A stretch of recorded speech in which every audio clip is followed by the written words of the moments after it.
afternoon and salam perpaduan. This is Updates at Noon. I'm Shuhaida Arifin. Making the headlines today. Shahrir Samad acquitted over 1 million ringgit money laundering charge. Formula of special grant increase to Sarawak Sabah to be finalised in February.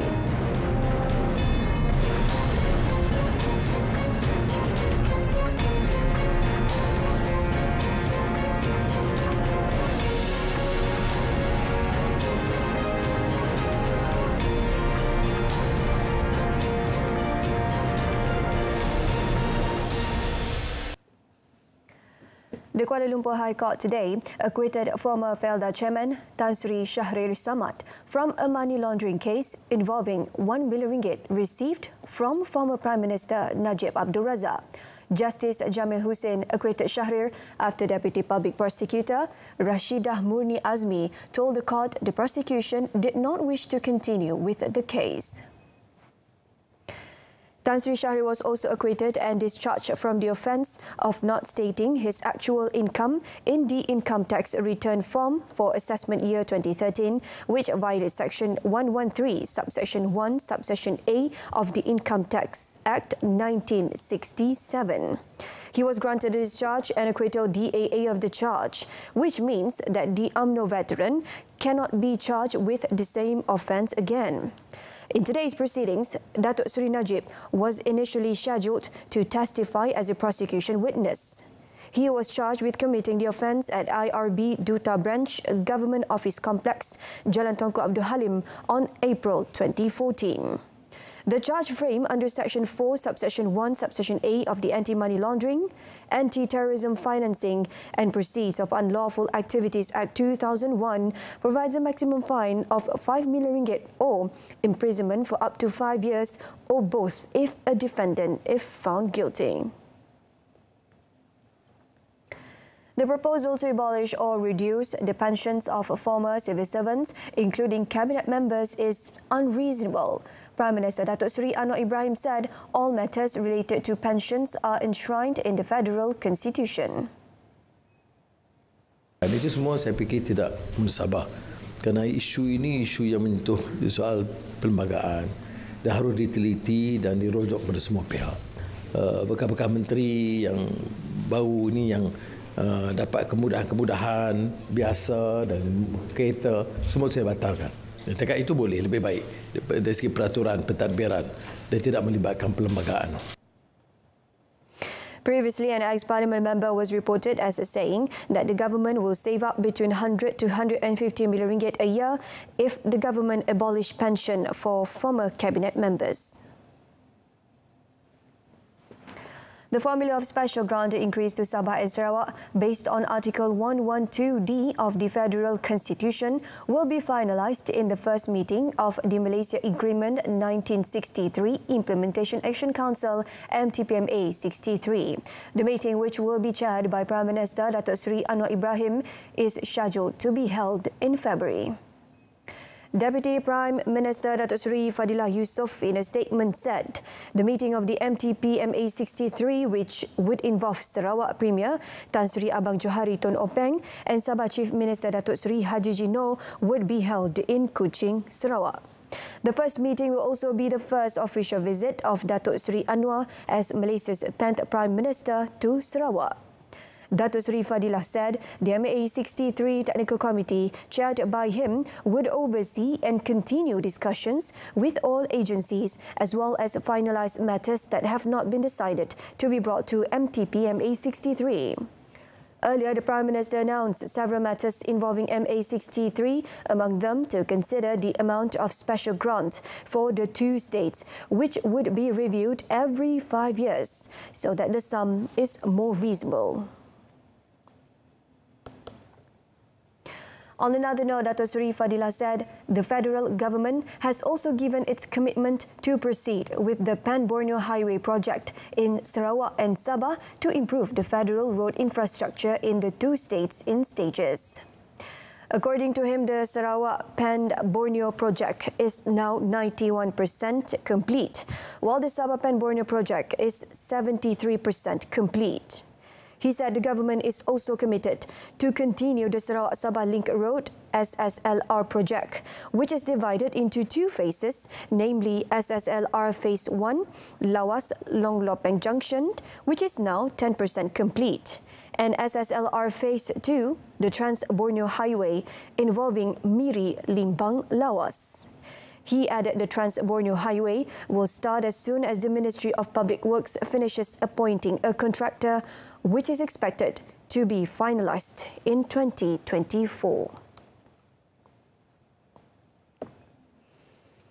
The volleyball coach who's involved in the controversy of slapping his players as viral on social media has apologized openly for his action. Saiful Hadi Amar, 44, regretted his action and was willing to face all actions over the incident on 16th December in Johor.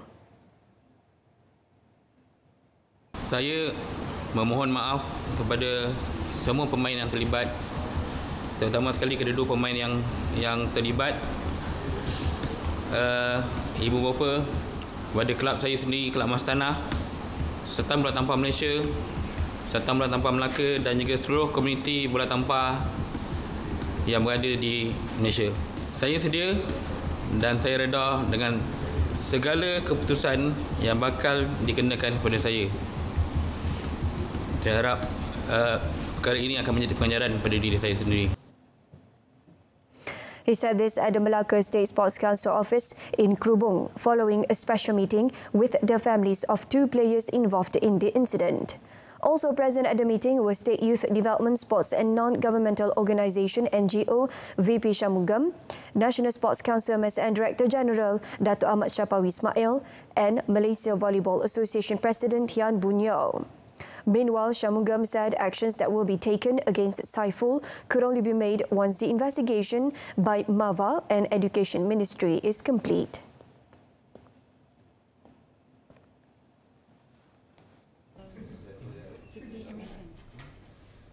Sebenarnya pihak satu, jurulatih wajib sekali lagi minta maaf dalam umum. Dua, mungkin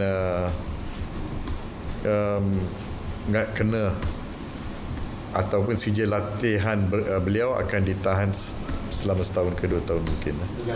Digantung lah. Kerana ini dah jadi satu tindakan dan kami terpaksa mewakili persatuan-persatuan lain. Kalau kita tidak mahu satu kes yang berlaku dan tidak ada tindakan, maka ia akan jadi presiden kepada kes-kes lain.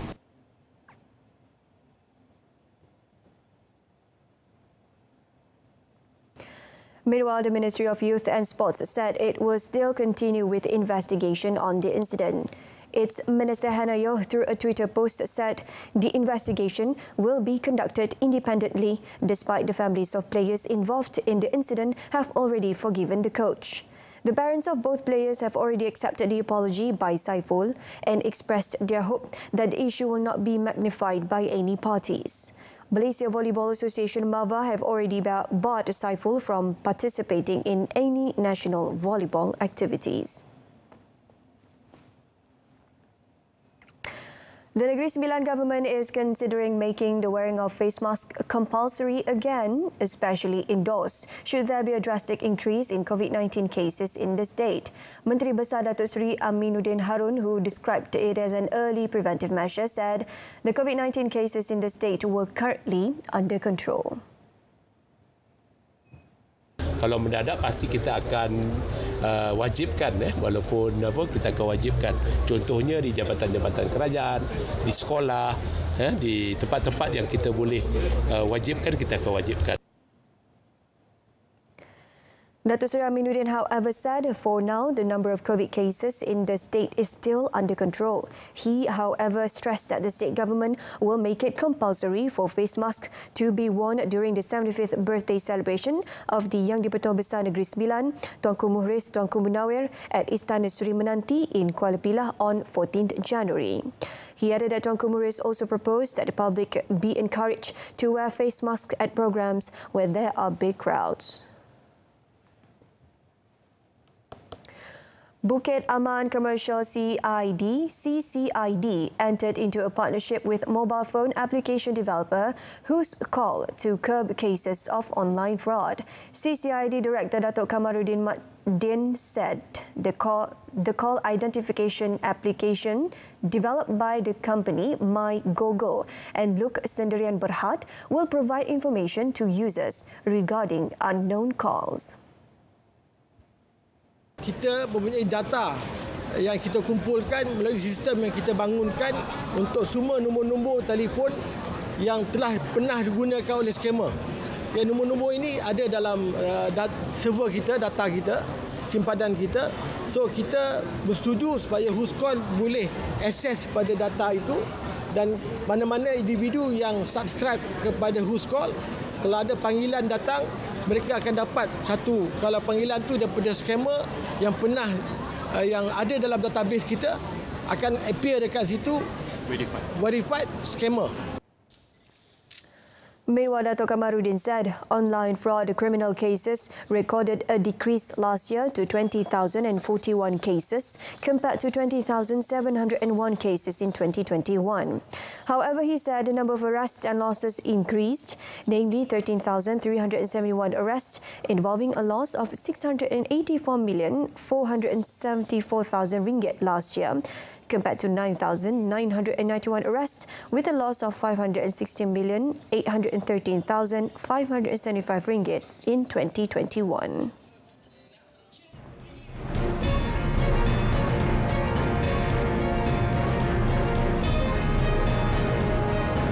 Coming up in our foreign segment, Vietnam Sea boy trapped in concrete pillar pronounced dead.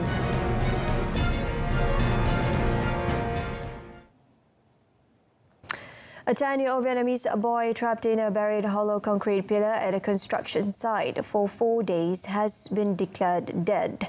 Rescuers in Dong Thap province in Mekong Delta had been trying to raise the pillar from its 35-meter deep hole and cut out young Thai Lee Hao Nam.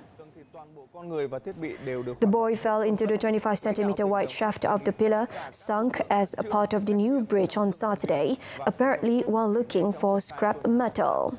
Don Tan Bu, deputy chief of the province, said on Wednesday that the boy had died, saying the announcement of the boy's death was made after consulting with medical experts. Rescuers are determined to bring his body up as soon as possible for burial, but Bu admitted it was a very difficult task. Vietnam on Tuesday mobilized hundreds of soldiers and engineering experts to try to rescue Nam. A 90-meter metal pipe was lowered around the concrete tube in which the boy was strapped to allow them to remove mud and try to lift it out. Rescuers had softened and tried to remove mud and water to reduce pressure around the pillar, but days of effort had failed to pay off. Malaysia strongly condemns the incursion into the Al-Aqsa Mosque and its courtyard on Tuesday by the Israeli regime. According to Foreign Ministry, the orchestrated incursions led by Israeli National Security Minister Itamar Ben-Gvir and Israeli forces was a clear provocation and aggression against the political status quo of Jerusalem and Al-Haram al-Sharif. Malaysia calls upon the international community to hold the Israeli regime accountable for such illegal act and demands the regime to cease immediately any provocation in the interest of peace and stability. The statement added that Malaysia continues to stand in solidarity with the people of Palestine and reiterates the status of Al-Quds al-Sharif as the holy site of the Muslim Ummah. Malaysia also reaffirms its unwavering support for the Palestinians and their cause to achieve freedom from the illegal Israeli occupation and realize their aspirations for an independent and sovereign state of Palestine, based on the pre-1967 borders with East Jerusalem as their capital.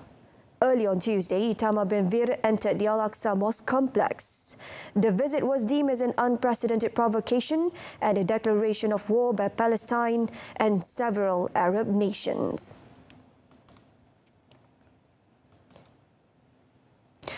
Turkey has also condemned the provocative visit, prompting reassurance from the Jewish state.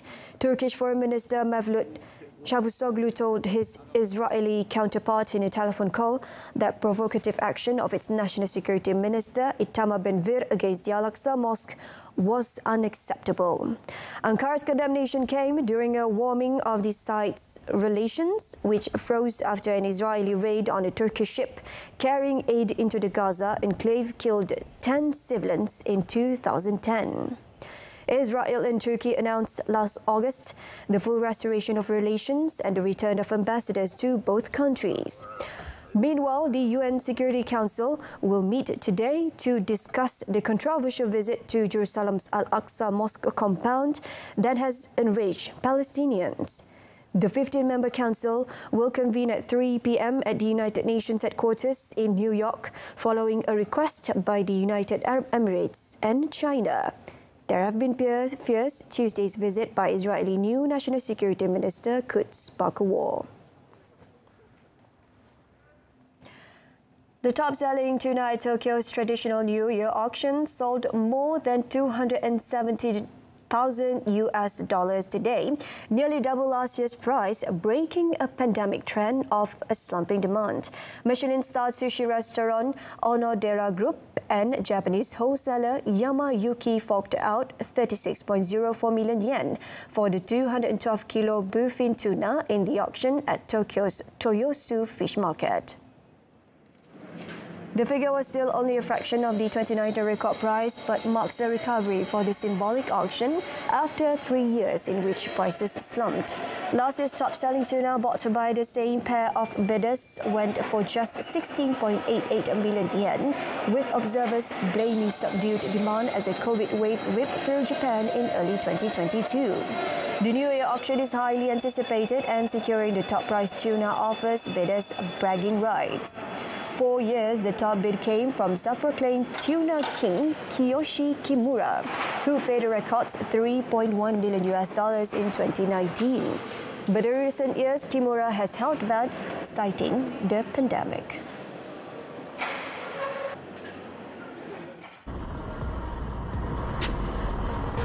The California Highway Patrol shares images of a rescue operation in San Mateo County, San Francisco, in which a team of petroleum saves the injured from a car accident.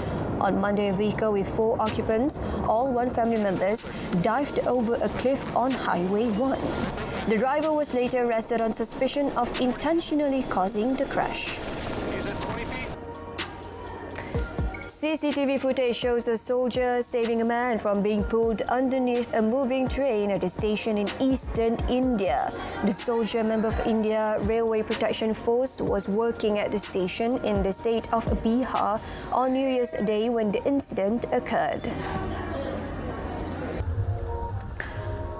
Cars destroyed in the Ukraine war get a new life as part of the Lux Helsinki Light Festival in a work created by Czech designer Maxim Velkovsky.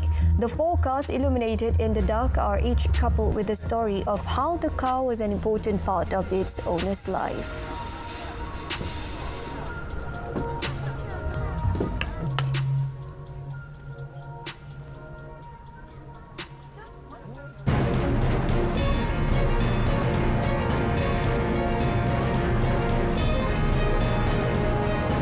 Next in sports, Lionel Messi back at the training center.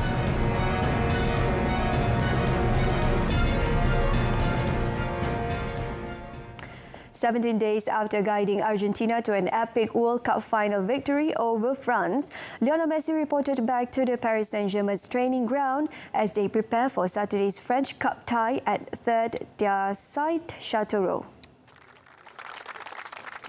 Messi scored twice as Argentina drew 3-3 with France in the Qatar final before prevailing in the penalty shootout. Since then, he has been celebrating in Argentina and spending time with his family. On Wednesday, he was given a guard of honor by his teammates at the training ground before being presented with a small trophy by PSG's sporting director Luis Campos. Messi's teammates Kylian Mbappe, who scored a hat-trick in a losing cause in the final, and Morocco's Achraf Hakimi returned to club duty just 3 days after the final, with Brazil's Neymar checking in a day later. Messi is unlikely to play this weekend, more probably making his return in the home league match against Angers next Wednesday. Compañero del staff, así que nada, contento.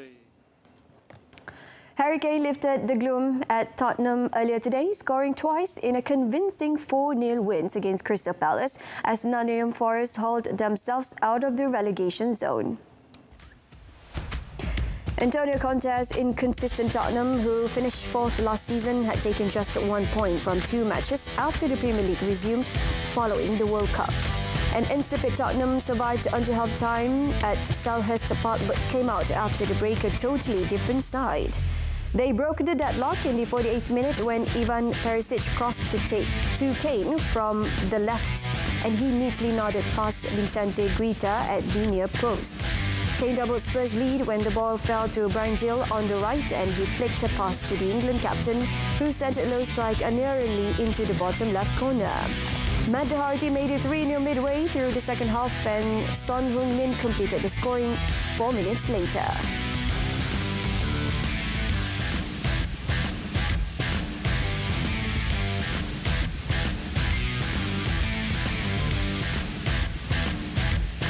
In St Mary's Stadium, Nottingham Forest climbed out of the Premier League relegation zone courtesy of a precious 1-0 victory, which heaped more misery on bottom club Southampton. Taiwo Awoni's goal earned Forest the first top-flight away success of the season to strengthen their survival hopes. Now moving in the Spanish Cup, Ansu Fati snatched an extra-time winner for Barcelona in a thrilling 4-3 victory over third-tier Intercity in round of 32. The Menors from Alicante nearly embarrassed Barcelona, with a former La Masia youth player Oriol Soldevila scoring a superb hat-trick to force extra time before Fati's deflected strike settled the tie. Ronald Araujo headed home after just 4 minutes from youngster Pablo Torres' corner, making it look like Barca would freeze into the last 16. But Intercity struck a shock equaliser, with Soldevila netting from close range after the ball was nodded into his path from a corner. Dembele executed a fine chip to put Barcelona back in front when he was sent through in the 66th minute. Intercity levelled again when Soldevila produced a fine header to beat Inaki Pena, but Rafinha stroked home Jordi Alba's low cross to restore Barcelona's lead. However, Soldevila completed a remarkable hat-trick after Marcos Alonso's slip-up to force extra time. Substitute Fati came close at the start of the additional period and then fired Barcelona ahead with a deflected strike, which looped home in the 104th minute, and it proved decisive.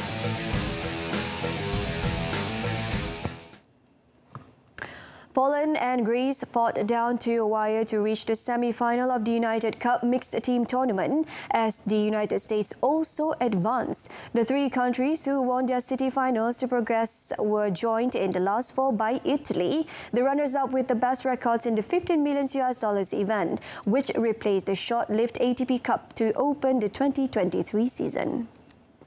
3-2 victory. Schweitek and Magda Linette won their single matches to twice draw Poland level after Hurkacz and Daniel Michalski were beaten by Musetti and Matteo Berrettini to set up a thrilling finish under the roof at Pat Rafter Arena in rain-soaked Brisbane. Greek Stefanos Tsitsipas outlasted Borna Koric 6-love, 6-7, 7-5 and a 3-match losing run against the Croatian. But Greece were dragged into a deciding clash with the tie locked 2-2, and Tsitsipas and Maria Sakkari overcame Petra Martic and Borna Gojo 7-6, 6-4 to spark wild celebrations among fans in Perth. Meanwhile, Frances Tiafoe battled past Bryton Dan Evans 3-6, 7-5, 6-3 to put the United States into the semi-finals. Tiafoe gave the Americans an unassailable 3-1 lead with his 3rd straight victory of the season after Jessica Pegula down for win over world number 9 Taylor. Novak Djokovic is set to miss the Indian Wells and Miami Open this year after the United States extended its requirement for international visitors to be vaccinated against COVID-19. Proof of vaccination will be required to enter the country until at least 10th April, but Serbia's Djokovic has previously said he is unvaccinated. Indian Wells runs from 6 to 19 March and the Miami Open from 20th to 2nd April, and Djokovic risks missing the two important hardcourt tournament if he does not take the vaccine. The 35-year-old Serb was unable to defend his Australian Open crown last year after being deported from that country on the eve of the hardcourt major due to his unvaccinated status. The 9-time Australian Open champion is currently warming up for the 2023 season in Adelaide for the Australian Open after his 3-year travel ban for the country was waived in November. That decision opened a path for him to target a 10th title at the Grand Slam and tie Rafa Nadal's mark of 22 majors.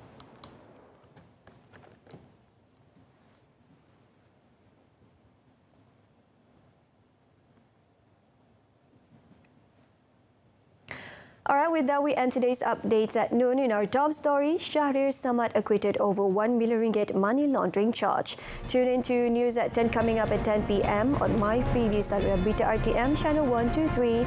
You can also stream the channel via YouTube or RTM's Click web portal and mobile app. Thank you for watching. I'm Shuhaida Arifin. Have a pleasant day.